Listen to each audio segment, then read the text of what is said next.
Good afternoon. My name is John Toller. I'm the CEO of Evergreen Enterprises, and I'm coming to you today trying to explain what is happening in our industry as relates to the recent escalation of tariffs. I've had several of my sales team members, customer service reps, retailers reach out, even vendors and rep agencies reach out and say, can someone put something together to explain what this means to the gift garden and home industry, this recent escalation of tariffs that we've seen over the last 2 weeks. I'm specifically talking about how we went from that 50% out of China. I think we're seeing about 145% out of China, and what this means going forward. So I'm going to put together some notes here that I'm going to reference, and I'll try to explain this. Obviously, always here to answer any questions. We'll put my email address up on this, and you can drop me a note, and I'll try to answer your question. So the first thing is, let me kind of go back in terms of what this means for pricing in the industry. And I'm going to use a $1 China cost Christmas ornament. We would call that it's a $1 FOB ornament out of China. And I'll just use this pen. Costs $1. And in December, when we started to sell Christmas, and this goes for the entire industry, as vendors were selling Christmas at winter markets, they were selling what they believed was a $1 FOB cost item. And they would land that in the United States, and there's kind of two other costs, major costs are involved in that item. One would be tariff, and one would be ocean freight. And so maybe they're landing that item, that Christmas ornament, for $1.10 in the United States, $1 being the FOB price, and 10% being ocean freight. There are no tariffs, or prior to this, there were no tariffs on Christmas ornaments. If we kind of take what is happening now with this current tariff regime that is in place, we're at 145% on that same Christmas ornament. So that Christmas ornament now has an FOB cost of $1, has a tariff cost of $1.45, and then it has that same 10% ocean, let's call it. So you're at $2.55 to land that ornament when that was $1.10. Okay? If we then take that and say, let's apply, I'm going to call it general margins in our industry. I'm going to say that vendors, gift vendors, operate on 50% margins on their wholesale pricing. So that $1.10 ornament would be $2 and let's call it 25 cents wholesale price. Selling to a retail partner, that retailer would take that $2.25 ornament, and I'm going to assume 50 points margin also. We can debate that. But that'd be, let's call it a $5 item, a little bit less at retail. So if you go back to, that's what it was before these tariffs were in place, to what it is now, right at that $250, $260 range, right, in terms of landed cost as it relates to that Christmas ornament with the 145% tariffs, which then turns into, let's call it a $5 wholesale, which then turns into a $10 retail. So you can see what these tariffs do to the margin structure of all the parties in the industry, and you can see how things get, you're basically going from let's call it a $5 retail pre-tariff to a $10 retail post-tariff. That's what these tariffs do to pricing in the industry if nothing else were to change around margin expectations from the vendor or the retailer, those kinds of things, okay? So we're seeing that happen. The second thing we're seeing, and we've seen this develop over the last week, is the vendor community in China is seeing Americans cancel their orders on them. Okay, I had an open order for X, Y, and Z, and I'm canceling that. That canceling is obviously hurting the vendor community over in China because they had expectations to ship these goods. They maybe procured raw materials. They had secured their labor. All the things that normal people would do running a business, they're trying to do, but now they have lots of cancellations going on. These cancellations are having now a different effect on the vendor community. The vendor community is coming to the retailers and or the vendors, like I call it a domestic vendor like Evergreen, and they're asking for prepayment of those purchase orders that have not shipped, right? Because they want to secure themselves against the downside risk of a cancellation and being stuck with that inventory. So as a vendor, as a retailer, maybe you had terms with your vendor in China, this and that. So this does have implications on your cash flow. You have to float the money to basically secure the production. And not only you have to do that, you're now paying 150% more than you were when you started this selling Christmas in December. So these are the two things that are kind of floating around in the industry that are going to have an impact, I think, on us moving forward. So let's talk about what that impact is, and I'm going to talk specifically on the vendor community. I think there's kind of three buckets of vendors that are going to be impacted most by this. The first bucket is obviously, and I would say if you can be in multiple buckets here in terms of risk, or excuse me, in terms of impact, so you can think about it this way.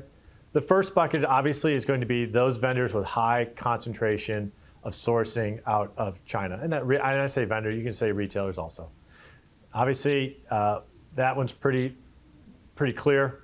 If your product line is 90%, 100% out of China, you're most susceptible to this. The second one that I think you've got a high concentration risk, you got a high risk here related to, and I say the risk is related to either having to pass along price increases or availability inventory, are going to be those vendors that were selling, I'm calling it pre-booked goods at winter market.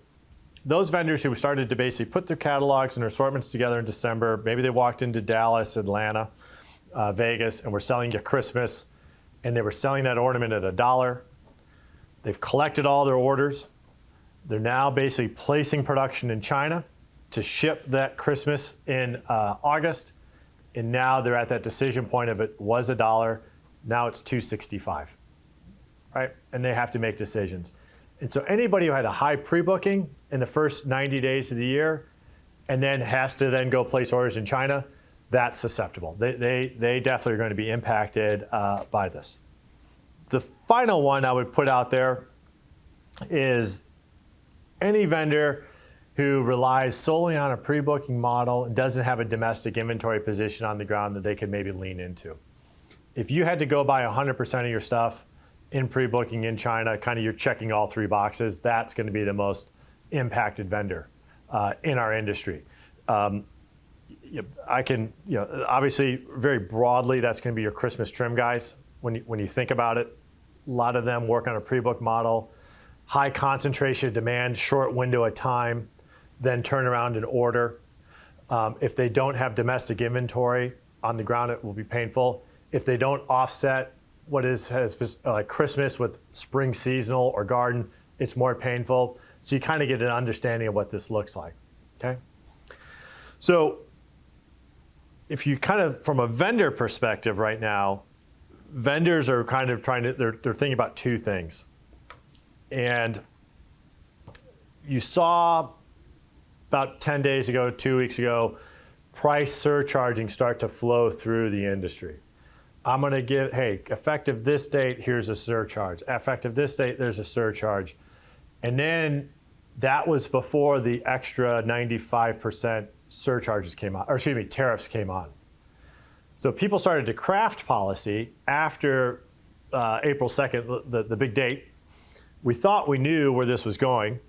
Pricing policy started to get crafted. Pricing policy started to get shared with retailers. And then we got the surprise, the extra 95%. And so I think the vendor community right now is sitting down trying to figure out how to price their goods. There's also, I believe, and we're taking this approach too, this has been fast and furious, and so a bit of a pause before setting policy. Pricing policy is probably wise. And I think a lot of vendors are doing this because some of us came out and started to price things, and then the rules of the road changed around tariffs. So vendors are trying to figure out how to price their assortments. I think there's going to be two ways they're going to price their assortments. The first is, I'm going to call a general surcharge on the entire line, regardless if it is in stock now, on order, out of India, out of Mexico, those kinds of things. Think of a general price increase. Why would you do this? Why does this make sense? I think this makes sense because it acts as a general shock absorber in terms of margin compression. The vendor will see due to tariff policy that has been very uncertain, okay? So you build in a general price increase, knowing that the China piece may go this way, Vietnam may go this way, those kinds of things, and you kind of give certainty to your retailers and certainty to your rep agencies so they understand what they could be selling at. Does that make sense? You may say, well, hey, that doesn't really seem fair. The domestic goods that are on the ground I shouldn't have to pay a tariff on those. I should pay a tariff here, this and that. I get it.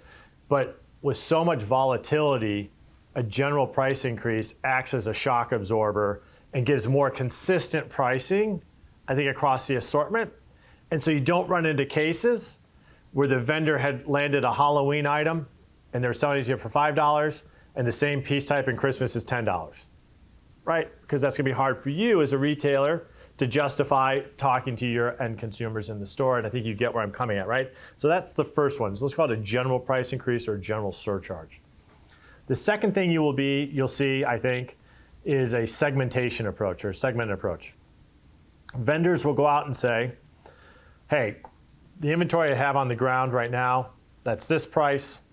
I've got a pool of goods I draw out of Mexico, it's this price. I have a pool of goods I pull out of China, it is this price. And they'll segment out and allocate that tariff risk and cost to appropriate pools of inventory. I think you'll see both of those probably come out. You can argue which one's good or bad. I can make the argument for both, but I think those are the two general approaches you'll see. When will these price increases start to come out? I don't know if it's later this month or early May. Some dust needs to settle. Everyone is trying to work with their vendor partners in China to understand is there cost mitigation you can do. There's an element here of we're just going to maybe sit and wait and see what the policy is and get clarity. And once we have clarity, we'll start making decisions. But I think you're going to probably see over the next 4 weeks some of these decisions start to be made. Okay. The other impact that is out there that is pretty meaningful for independent retailers and for our industry is this is the time our partners in China would typically be in production on fall, Halloween, Christmas, toys.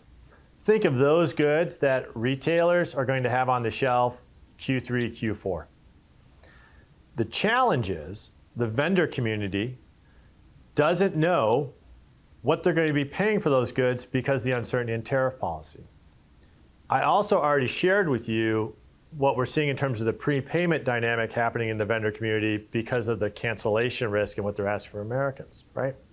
So maybe you were trying to buy, $10,000 worth of Christmas, and that was your budget when you started the year. To land that same number of goods is now going to be $25,000. So we all have to work within kind of budgets and cash flows and inventory models so you understand the difficulties that's going to create. I think what you're going to see, and let me go back. The other thing is, if they were to buy those goods and land those goods, what will the retail community do to their open orders for those goods that they are expecting to ship in July, August, September? That's an open question because there's only so much surcharging I think retailers will take. At some point, they will cancel, right? At some point, the retails just no longer make sense on the shelf. And you're trying to basically understand what I should buy, how much I should buy, when I should buy it, and then you have the flip side of what is the market retail, at what point will the end consumer walk away, what is the retailer's appetite for surcharging. That is difficult. I think what you will see is I think you will see some vendors will order it all and land it and then work on a surcharging platform or policy. I think you will see some vendors will order some, not all, due to budget constraints, basically because they aren't sure what the market is for that item at this elevated cost. And I think you'll see some retailers just won't buy it. I think, I just think that's the third bucket you're going to see. I think at some point they can't procure and land those goods. Okay? That is going to create a deficit of inventory potentially in our industry over the next, let's call it the back half of the year. I'll get into kind of how I think this plays out and those kinds of things, but I would tell you, I think there's a lot of conversation now in the retail community, or at least in my circles, around what the price should be. And I think that may turn into how much inventory can I actually get as we move further into this and deeper into this. And let me talk to you about what that thinks, or what I think is happening. If these elevated rates stay on for, let's call it 2 to 4 weeks, what I think will happen is vendors will basically push back and ask their vendors in China to hold the inventory and then ship it 4 weeks later than they had planned. That will have an effect of goods that you thought were getting in August 1st or September 1st, so on and so forth, right? There'll be a pushing back. If this goes on for 90 days, 120 days, I think you're going to see much more of the cancellation. They just can't afford to land in the inventory. And so as a retailer, I would pay attention to this news cycle, and 2 to 3 to 4 weeks, it's probably a minor disruption, things shift late. If it goes much longer than that, you're going to have deficits of inventory available in the industry. Pretty certain about that. So as a retailer, my advice to you is probably, two things. I think I'm pretty certain that pricing and inventory availability will only degrade moving forward the longer these tariffs are on. My suggestion to you is, if you, depending on what camp you're in, I think this is going to be over in 2 weeks, JT, don't worry about it. I think this is going to be a longer term problem. I need to worry about it. I would recommend you go to your vendor base and work with them to secure up those seasonal goods I think are going to be impaired. And the impaired ones are fall, Halloween, Christmas, toys, call it back half of the year retail. If you can afford it, it may not be a bad thing to do. But like I said, if this is over in 2 weeks, it's not a concern. It goes longer, it's going to be a bigger concern.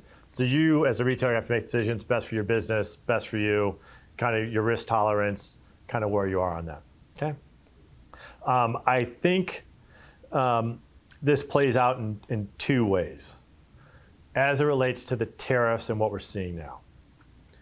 You've got, I'm going to call it a short and a longer term view. The longer term view, and this is what Evergreen believes, is we think this is a 90 to 150 day elevated rate. We think it's going to take 90 days to 150 days for America and China to work out this difference in a more durable, longer term trade relationship and agreement. We're watching this play out in the posturing in real time. Last week it was, I'm going to elevate on tariffs. Yesterday is, we're not going to buy Boeing jets. Today is, we're not going to ship chips to China, and then critical minerals. Does that make sense? So like all of the TikTok is on here. A lot of the chess pieces are now on the board, but we need the leaderships of our two respective governments to come together and craft a durable agreement. We think that's 90 to 150 days from now. What we hope happens between now and then is some de-escalation around the 45 and 50% rates that were put on us in rapid succession when things escalate quickly. If we can start to get those off, availability of goods in the industry will improve, pricing of the goods in the industry will improve, and that's what we're hoping for. So look for those headlines as we get into May, and that's what we're looking for going forward. So as it relates to Evergreen, if you're a retailer purchasing from Evergreen, some thoughts for you to look at. The first thing is, depending on where you fall in terms of your belief about the tariff surcharges and their duration, you may want to revisit all of our warehouse positions that we have now across all the seasons and categories you're concerned about. We've got millions of dollars on the ground, and we're shipping within 24 or 48 hours. It's pretty quick. Our B2B website will give you the exact inventory availability of every single item we have on the ground, how many you can buy right now. The salespeople have the same tool in Eamon. And so if you have concerns, I'd engage your salesperson or our B2B website or our customer service person and do that. I don't want to, this is not a scare tactic. And this goes not only, but this is kind of our analysis of the situation. I want to share with our partners because it's really important that you're successful for us and all the vendor community in the long term, because we need each other. And I just want to communicate what we believe, what we see happening in real time. The second thing, as it relates to Evergreen. In my last video, I talked about our Evergreen Studio. We're offering thousands of products that we are basically finishing here and shipping from here. That is working great. That is free of both the tariffs and some of these other things. So look at kind of our made in Richmond products and choose from there. We are replenishing our Mexico warehouse weekly with containers of products. We've got a good Mexico seasonal, especially Halloween product that I would look at, as well as some everyday. And then we're going to continue to hold true on the pricing, on our decorative flags and mats. And so those are kind of three pillars around our assortment you can anchor around moving forward as a retailer. As it relates to what we are currently booking, which we refer to internally as Cycle 2, this is goods that ship later in the year. We are pricing them as we believe they are going to land. We believe we will have a more durable, longer-term tariff policy and trade policy with China 120 days from now. The goods we are selling now, we believe, are priced appropriately and will probably come in at lower rates than we're seeing now. Right now, the problem is Christmas. It's really going to be Christmas from an Evergreen perspective because our fall and Halloween is already here. Final thing is we're holding retailer calls every Friday. The CFO and I are talking to retailers every Friday, talking about what's going on. If you would like to participate in one of those, please drop me a note. If you would have any questions or concerns, please drop me a note. It is a complex subject. I hope I've explained this well. You may have to watch it once or twice, but please reach out with any questions. Thanks again.